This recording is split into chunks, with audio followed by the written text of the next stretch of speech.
오늘로 누가복음이 34번째입니다. 제가 2005년도 6월부터 요한복음을 시작해서요. 요한복음, 사도행전, 로마서까지 7년을 설교했습니다. 처음에 설교할 때는 이민교에서 주일날 아침에 강해 설교가 가능할까 고민하고 시작했는데 7년을 했습니다. 그리고 올해부터 누가복음을 시작해서 오늘이 34번째입니다. 여러분도 참 수고하셨고요. 저도 좀 수고했고요. 한번 따라 목사님도 수고하셨습니다. 여러분도 참 듣느라고 수고하셨습니다. 근데 하나님 은혜가 제일 감사해요. 강해 설교가 집밥하고 똑같아요. 식당에서 먹는 밥도 맛있지만 집에서 밥을 먹어야 건강해져요. 강해 설교가 집밥이에요. 집밥을 통해서 건강해져요. 그래서 강해 설교가 좀 쉽지는 않지만 꾸준히 할 수 있어서 하나님께 감사드리고요. 오늘 이제 34번째 설교입니다. 누가복음 6장에 예수님이 평지 설교를 끝내시고 누가복음 7장에 나타난 두 번째 이야기는 여자 이야기, 그것도 사회적으로 가장 약자인 과부 이야기가 적혀 있습니다. 그러면 예수님 당시 여자 그리고 과부는 사회적으로 어떤 위치에 있었을까? 예수님 당시 여자는 12.5세가 성년이 되는 나이입니다. 그래서 12.5세가 되기 전에는 아버지의 절대적 권한 아래에 있어서 아버지가 결정하는 결혼을 해야 합니다. 그리고 12.5세가 지나야 성년이 될 수 있고, 일단 여자가 성년이 되면 아버지가 딸의 동의가 없이는 강제로 결혼시킬 수 없었습니다. 딸이 시집갈 때 받는 지참금은 아버지가 가졌습니다. 그래서 기록에 보면 많은 아버지들이 딸을 시집 보내면서 상당한 요구를 신랑 쪽에다가 했습니다. 그러니까 딸을 돈을 받고 보내는 겁니다. 이렇게 시집 가면 남편의 아버지의 권한에서 이제는 남편의 권한 아래로 여자가 들어갑니다. 그래서 부인이 결혼해서 남편에게 해주는 일이 이렇게 기록되어 있어요. 12살 6개월 된 신부들입니다. 이제 시집을 갔어요. 남편을 위해서 하는 일이 뭐냐 이겁니다.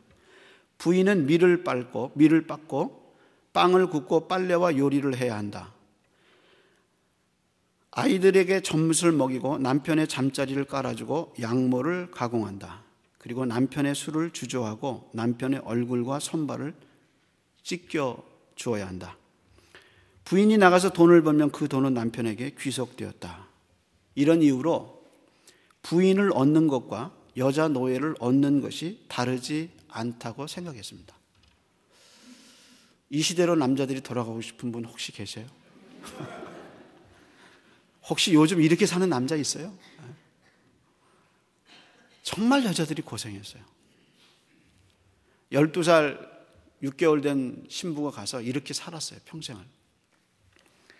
예수님 당시 남편이 죽으면 어린 신부는 과부가 돼서 생계가 막막해서 성매매로 나서는 일이 많았습니다. 그래서 예수님 당시에 창기가 많았는데 그 창기는 상당수가 과부들이 생활이 안 돼서 거리에 창기로 나선 겁니다. 과부는 이렇게 사회적 약자고 오직했으면 하나님이 율법에 내가 그들의 아버지라고 선언하면서 그들을 돌보는 것이 곧 나에게 하는 것이라고 하나님이 말씀하셨습니다. 실제로 구약 열왕기상 17장에 보면 엘리야를 접대했던 사르밧 과부는 어린 자식과 먹고 살 길이 막막해서 마지막 남은 양식을 먹고 자살을 하려고 결심한 장면을 우리가 볼 수 있습니다. 그렇게 과부가 어린 아들을 데리고 살기가 어려운 시대는 지금이나 옛날이나 똑같다는 거예요. 그렇게 불행한 과부의 이야기가 오늘 본문에 나와 있습니다. 본문은 예수님이 나인이라는 성에 들어가셨을 때 일어납니다. 원래 나인이라는 말은 쾌적한 곳이라 나이스한 플레이스다라는 뜻입니다. 유대 랍비들의 말에 의하면 땅이 아름답고 당시의 명소로 뛰어난 이름이 바로 이 뛰어난 곳이 나인이었습니다. 그런 쾌적한 땅에 불행한 일이 일어났고 그 불행의 주인공이 바로 우리가 오늘 보는 이 과부의 이야기입니다. 마침 예수님이 성에서 나오는 장례 행렬과 성으로 들어가는 예수님의 일행이 성의 입구에서 만나는 것을 볼 수 있습니다. 한 신학자는 이 만남을 죽음과 생명의 만남이라 그랬어요. 장례 행렬이 성 밖으로 나가고 예수님의 생명의 물결이 성문 앞에서 만나고 있습니다. 12절에 보면 예수님이 성문에 가까이 가셨을 때 사람들이 상여를 메고 나오고 있었다. 죽은 사람은 어떤 과부의 외아들이었다. 그리고 그 성에서 나온 많은 사람들이 그 여자와 함께 상여를 따라 나오고 있었다. 여러분, 과부가 된 것도 서러운데, 어린 나이에 과부가 된 것도 서러운데 유일하게 남은 외아들이 죽은 겁니다. 그래서 그 아들을 묻으려고 지금 성 밖에 상여를 메고 나가고 있습니다. 하나님이 살아계시다면 왜 집에 이런 일이 생길까? 하나님이 살아계시다면 왜 나에게 이런 문제가 생길까? 이것은 인간이 오랫동안 갖고 있는 신앙인의 의문입니다. 얼마 전 코네티컷 샌디 훅 초등학교에서 일어난 총기 사건은 20살 먹은 청년이 5살에서 7살, 8살 된 아이의 얼굴에 몸에다가 확인 사살로 3발, 4발 총을 쏘는 사건이었습니다. 이 사건에 대해서 이 사건이 일어난 다음에 기독교가 말하는 선하고 전능하신 하나님이 계시다면 왜 이런 일이 일어나도록 허용하실까? 거기에 대한 기독교의 메시지는 무엇일까? 사람들이 많이 고민했습니다. 제가 한 방송에서 그 사건 이후를 다룬 프로그램을 봤습니다. 프로그램의 이름은 After Newtown이었습니다. 이 프로의 방송에 의하면 이 사건 이후에 미국에서 가장 이슈가 되는 것은 총기 문제입니다. 총기를 어떻게 할 건가?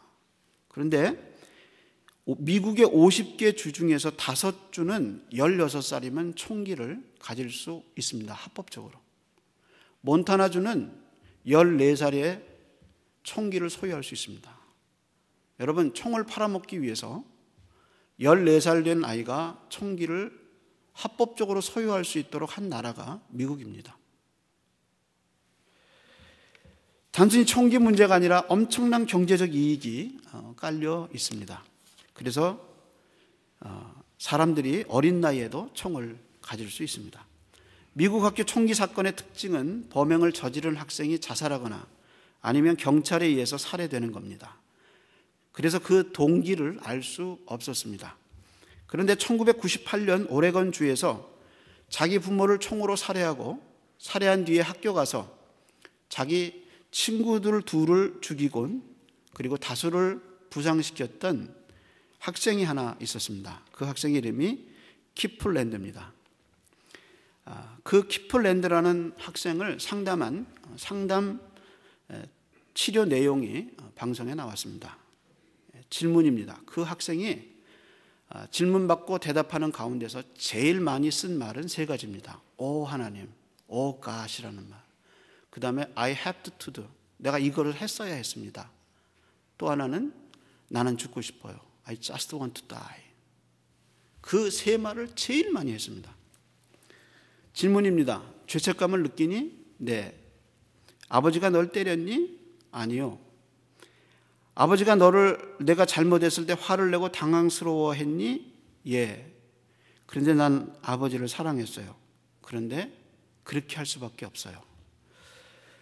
질문합니다. 그 의미가 내가 아버지를 사랑했기 때문에 죽였다는 말이니? 예. 오 하나님, 나는 우리 부모를 사랑했어요. 그때 어머니가 오고 있었어요. 질문입니다. 어머니가 6시경 오셨지? 대답입니다. 예. 넌 뭐 하고 있었니? 엄마를 기다리고 있었어요. 엄마를 쏠 때 너는 뭐라고 얘기하고 쐈니? 오 하나님, 죽고 싶어요. 엄마를 쏠 때 뭐라고 했니? 엄마 사랑해요. 그리고 총을 쏜 거예요. 이 말을 하면서 아이가 울면서 크게 울면서 부르짖으면서 소리친 말이 하나 있는데 그 말이 내 머릿속에서 들려오는 이 목소리를 저주해요. 그 말이었어요. 아이는 111년형을 선고받았습니다. 그리고 지금의 나이는 30입니다. 이 아이는 죽어야 나올 겁니다. 이 가정에 무슨 일이 있었는지, 왜 아이가 이랬는지 우리는 다 이해할 수 없습니다. 그러나 분명하게 하나 알 수 있는 것은 이 세상에는 evil, 악이 존재한다는 겁니다. 악이 있어요. 나를 몰고 가는 악이 있어요. 나쁜지 않은데 그거에 끌리는 나의 죄성과 그것을 이용하는, 실존하는 악이 있다는 사실입니다. 이런 악에 대한, 실제적으로 눈에 보이지 않는 악이 실존하는 이 악의 세력에 대한 성경의 답은 무엇일까? 성경은 놀라운 대답을 하고 있습니다. 이런 악의 실존을 무너뜨리기 위해서 하나님이 자기 아들을 십자가에 못 박아 죽게 했다는 것이 바로 성경의 대답입니다. 그러지 않고는 이 악의 문제를 해결할 수 없어요. 내 속에 있는 죄성을 해결할 수가 없어요.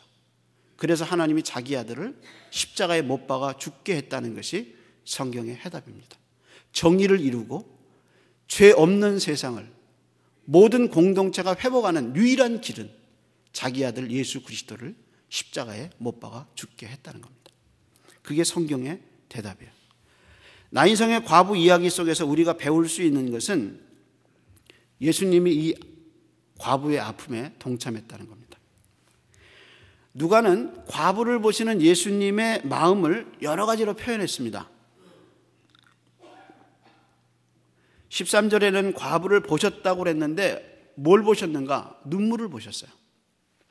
그래서 예수님이 눈물을 보시고 울지 말라라고 과부에게 얘기하셨습니다. 근데 예수님이 과부를 보시는 장면과 예수님이 울지 말라는 그 장면 사이에 예수님의 심리적 상태 하나가 들어가 있어요. 그것이 불쌍히 여겼다는 말입니다. 이 불쌍히 여겼다는 말이 동정했다는 말이 아닙니다. 이 불쌍히 여겼다는 말의 헬라 말의 뜻 중에 한 부분은 창자를 의미해요. 창자. 그러니까 예수님이 그 여자를 보면서 창자가 저려왔다는 거예요. 그래서 한 학자는 이 용어의 의미를 이렇게 해석했습니다. 한 인간이 자기 마음 저 밑바닥에서부터, 깊은 곳에서부터 느끼는 아픔을 쓸 때 이 불쌍히 여긴다는 말을 썼다 그랬어요. 자식이 아플 때 그 자식을 바라보는 부모의 저 깊은 속에서 내가 차라리 아팠으면 하는 그 마음, 그것이 바로 예수님의 마음이었다. 복음서의 이 단어는 오직 예수님에게만 쓰였습니다. 다른 사람에게 이 불쌍히 여겼다는 말을 쓴 적이 없습니다. 예수님이 과부의 눈물을 보시고 그 아픔을 느끼셨습니다. 자식을 잃어버린 그 어머니의 마음을 예수님이 가슴 깊은 곳에서 예수님이 아프셨다는 거예요. 그래서 울지 말라고 하시고 유대인의 정결법을 예수님이 시체를 대지 않는 정결법을 예수님이 무시하시고 그 관에 손을 대십니다. 그리고 청년아 내가 내게 말하노니 일어나라 이렇게 얘기합니다. 그리고 죽은 사람이 일어나 앉아 말하기 시작했다 하는 것이 본문의 이야기입니다. 그래서 예수님이 그 살아난 아들을 어머니에게 돌려주었다. 여기서 누가는 우리에게 앞에서 나온 백부장의 사건과 첫 번째 나오는 백부장의 사건과 지금 두 번째 나오는 이 과부의 이야기를 통해서 우리에게 공통점이 있다는 것을 알려주고 있습니다. 그 공통점은 예수님이 말씀으로 두 사건을 해결했다는 겁니다. 다시 말해서 예수님이 말씀으로 죽은 청년을 살렸고 앞에서 백부장의 사건에서 죽어가는 종을 말씀만 하소서 그러면 낫겠습니다는 백부장의 믿음이 강조되는데 지금 여기서 예수님이 말씀 하나로 인간의 오랜 고통인, 인간의 오랜 적인 죽음의 문제를 해결하셨다는 겁니다. 그렇다면 이 사건이 갖고 있는 진정한 의미는 무엇일까? 죽은 사람이 살아났다는 얘기가 이 기사의 핵심일까? 아니면 예수님이 사람의 아픔을 긍휼히 여겼다는 메시지가 이 사건의 핵심일까? 아닙니다. 이 사건은 더 갑니다. 이 이야기의 핵심은 이 사건이 일어나고 난 다음에 청중이 보인 반응에 있습니다. 16절이 핵심이에요.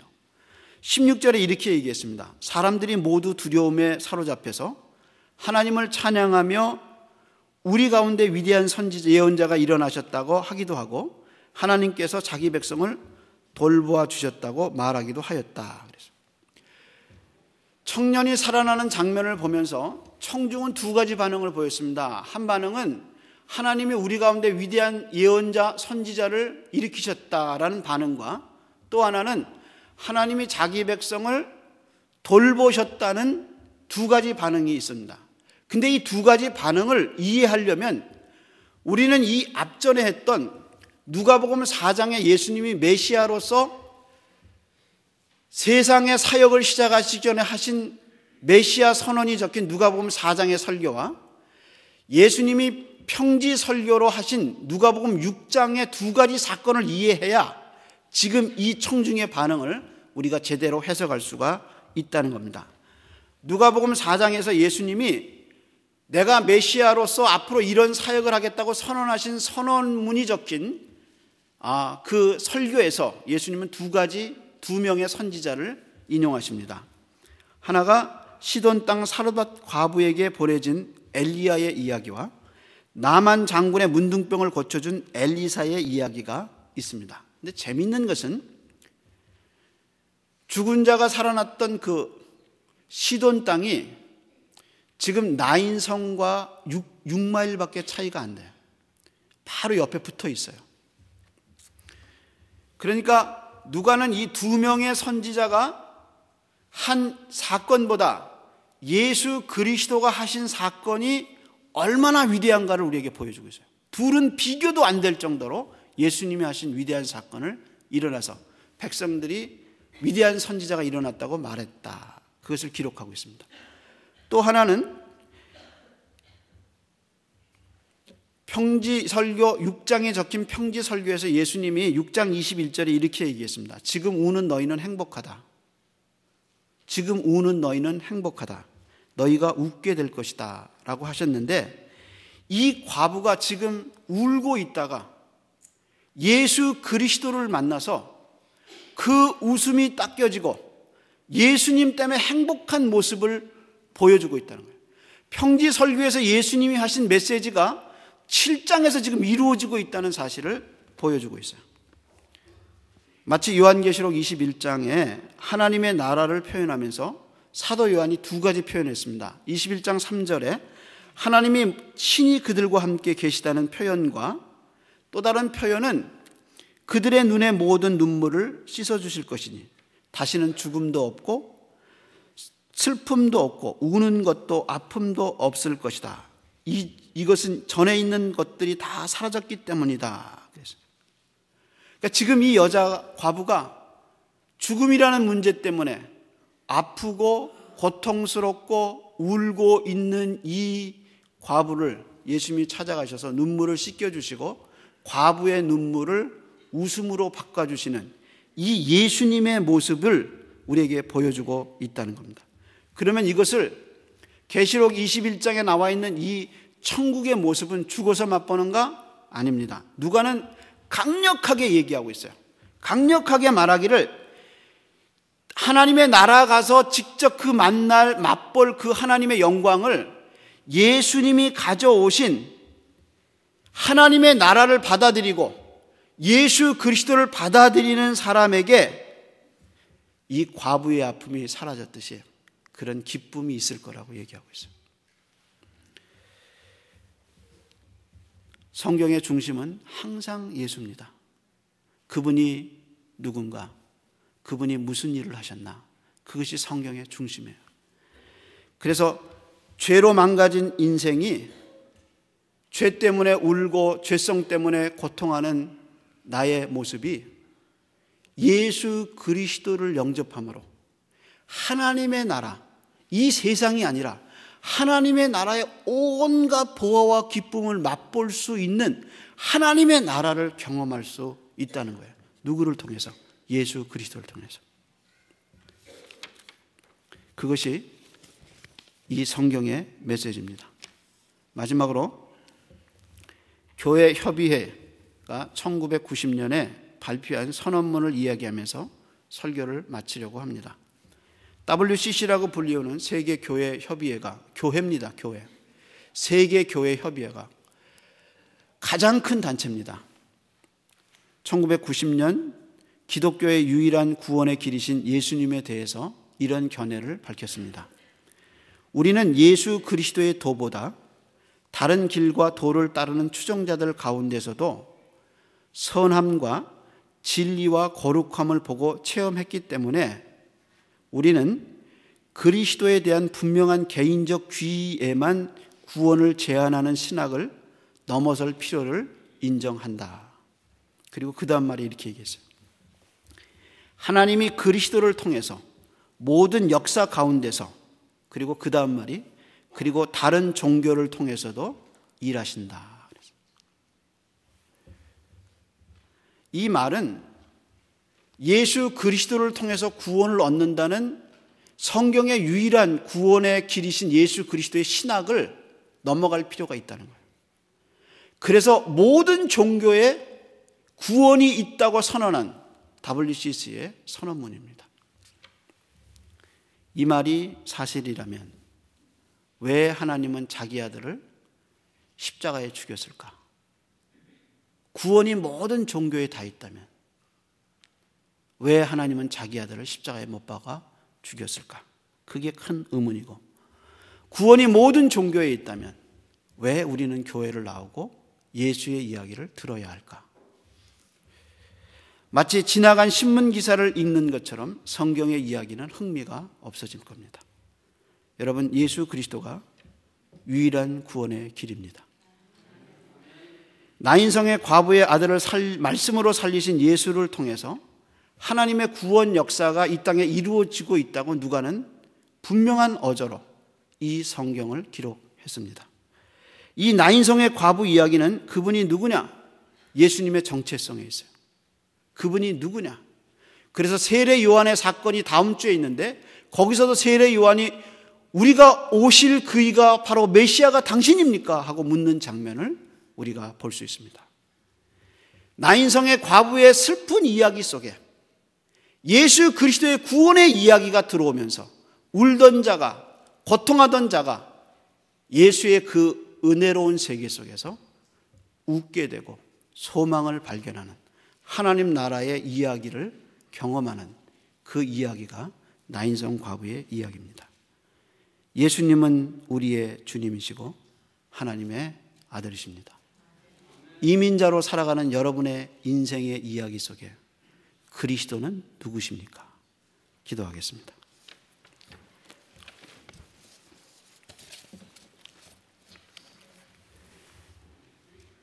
하나님 아버지, 이민자로 살아가는 나의 인생 이야기 속에 과부의 눈물 같은 눈물과 슬픔이 있습니다. 실패와 아픔과 고통의 경험들이 있습니다. 이렇게 울면서 성문 앞을 지나가는 과부의 이야기처럼 하나님, 이민 살면서 얼마나 많은 눈물을 흘리는지 모릅니다. 지금도 성문에서 눈물을 흘리고 있습니다. 생명이신 예수님을 만나는 은혜가 있게 해 주옵소서. 자녀들의 고통을 보면서 가슴 깊은 곳에 점여오는 아픔이 있습니다. 근데 내가 해결할 능력이 없음을 고백할 수밖에 없습니다. 주님이 찾아와 주옵소서. 그래서 나의 인생 이야기 속에 구원의 이야기가 시작되게 하시고 예수의 이야기가 시작되는 놀라운 은혜가 있게 해 주옵소서. 그리스도를 만나고 그리스도를 의지하는 삶을 살게 인도해 주옵소서. 예수님의 이름으로 기도합니다. 아멘.